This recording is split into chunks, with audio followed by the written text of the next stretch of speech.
The reason why people take jobs is because they got to pay their bills.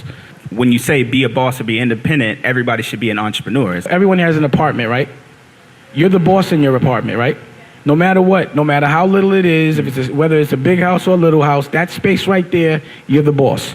Right. That's what your business is. That's what your life is. You create the space so you can control it. You control your environment, but you have to architect that. You want to live in a house, build it. You know what I'm saying? Nobody gonna give it to you.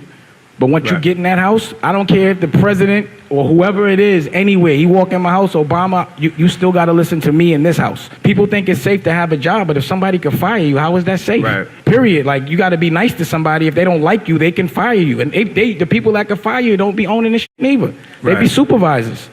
So then it becomes like political. There's no politics when you're the boss. It's my way or no way. Yeah, because I believe that. You see that at any point, no matter how much you contribute, that whole thing can be taken away at any particular time. Right. So how does somebody then go and just make that shift to the same shit they're doing for somebody else, do it for yourself. Right. If you're a paid editor, edit your own movie. You're a paid writer, write it your own magazine. You know, it's like the thing is nobody ever gave me anything. No one gave me no record deal. I had to do it myself. Right. So imagine if I would have waited for a deal for Jay-Z, there'd be no Jay-Z, there'd be no Kanye, there'd be no Lee Daniels, there'd be no Kevin Hart, there'd be no Rachel Roy. Right. None of that. You know what I'm saying? Right. None of them, I had to build all that. Like, no one's going to hire me to direct. You know what I mean? No one's going to hire me to be the CEO of a company. I made the company. I'm the CEO of it. Period. That's that. How do you want to make money? I just want to... This is what I do, right? Take yourself to 5 years. Where do you want to be in 5 years? See, the thing about it is, to shoot a movie, you need a script, right? You can't just freestyle it. You can't say, I want to say this or kind of like that. You got to be very direct. And then you put all your energy to what you want. You visualize it, and then it has to happen. I'm a filmmaker, so you want to make movies? Yeah, I want to make, I've done that, but I want to do it to where I don't have to worry about a regular job. Yeah. This is the way I would do it. So I would make as many short films as I can, just so people can start seeing that you're good. I would star in the movie if I want to be in it or in the short film. Like, a real artist is someone that's damn near obsessed with it. Like, a painter should be painting 8 hours a day. A band should be rehearsing 8 hours a day. If you're a businessman, you should be doing your business 8 hours a day. So if you're focused on something and you're doing it 8 hours a day, then you're doing it at a professional level, but you got to know what you focused on, and then you can take things into your own control. It doesn't happen overnight. It's not easy. Expect pain, expect anxiety, expect everything to go wrong, and just be cool. Breathe easy, and then just see it out. Because a lot of people start but don't finish when things don't happen the way. It's never going to happen the way you want it to happen. Ever. And if it does, do not trust it. It's the devil. The underdog is funny because they don't understand what the game I'm playing. Just because I'm not playing your game, or just because I'm not moving at the pace you're moving, it don't mean I'm wrong. You know what I'm saying? Your win ain't the same win as mine. And it's never been. Like, what I've always, like, when someone thought a record deal was dope, I was like a label deal. You understand? Like, you got a record deal, you should have a label deal. You know, you might have a TV show, you should have a network. You know, that's just how I think. I have boss thoughts. I'm always thinking boss. I don't know what chapter right there. Boss thoughts. I don't calm down. Yes. I don't know any other. I don't know any other language but boss language. You know what I'm saying? So when people don't talk in boss to me, I don't know what they're saying. You know what I'm saying? It's a language. There's approach. It's a language. Like people approach things like bosses, and people approach things like workers. A lot of people don't want to be bosses because there's so much responsibility that come with it. Yeah. You understand? They're scared of it, and I always say that. You understand what I'm saying? Right. But a boss only can think about it in boss terms. So if somebody says they want to get in business, some people might say, oh, I need somebody to give me a job. That's not a boss thought. Right. A boss says, if I want to get in business, my thought is, if I want to get in business, I'm going to create the business. I'm going to buy the business. You understand what I'm saying? Then I'm going to do the business, but I'm not trying to be hired. Yeah. My approach is always going to be bossy. You know, someone that's not used to being a boss, his thought process ain't bossy. He don't have boss thoughts. Fluent boss. You understand what I'm saying? Right. Yeah, fluent and boss. And if you don't talk to me in boss, I don't understand what you're saying. For real. Be like, huh? And people will think you're an asshole because they're like, no, that's not how I approach things. Right. You understand what I'm saying? I'm not celebrating that. That you got a job. Your boss talk is like, I speak that. Yeah. I speak that language. You can tell when somebody else talks boss. Yeah. Just by their approach on things. And someone that talks boss doesn't speak any other language. I only talk boss. A business plan about a business that doesn't exist is a lie, because you can't say, like, what are your facts based on, because it hasn't happened yet. You can't really determine who's going to buy what and how much it's going to sell. You can't say, I'm gonna make $1 million this year. Did you make $1 million last year? No.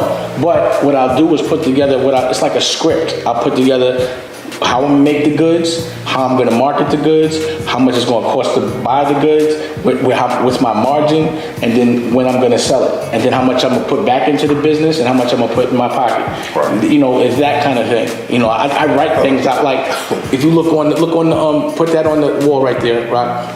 If you can see it, you see the piece of paper, all that on the. That's what I got to do.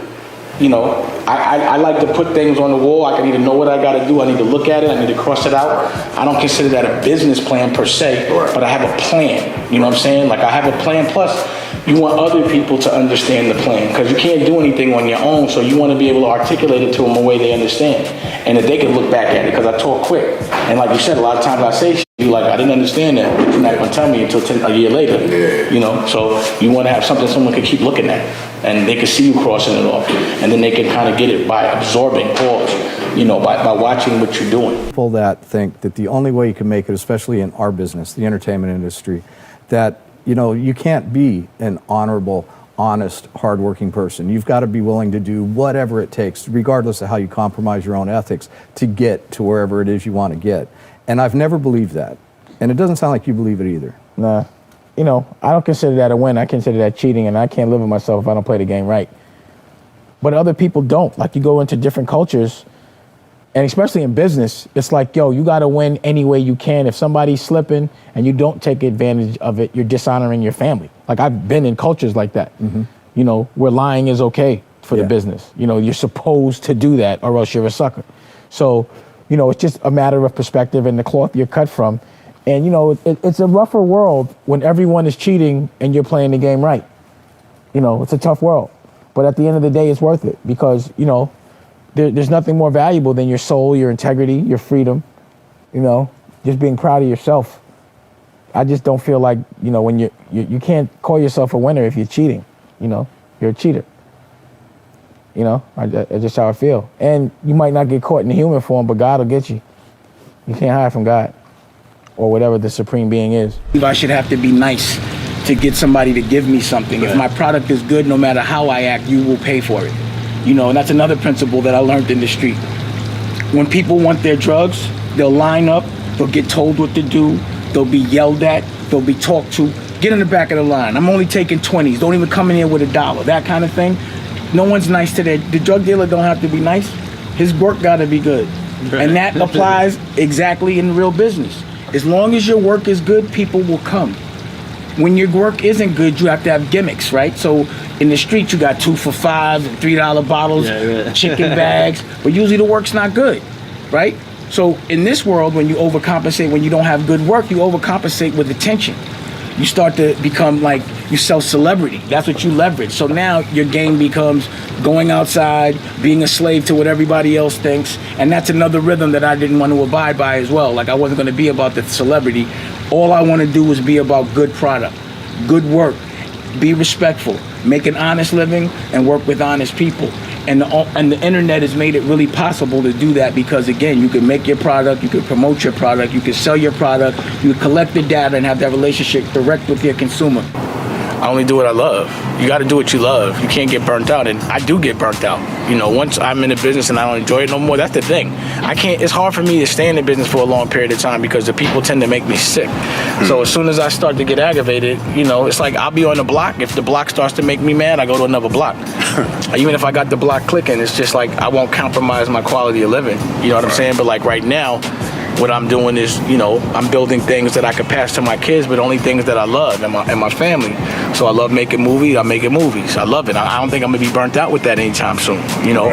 And then also, when you're in the business of making money off other people, that person can make you sick, and you don't want to make money off them no more. So that's the reason why I try to only make money off myself these days, and also do things that, you know, my girl or my wife, Rocky, if she's inspired, then we'll do that business. And like something revolving my children, I'll do that business. But I worked hard to put myself in that position.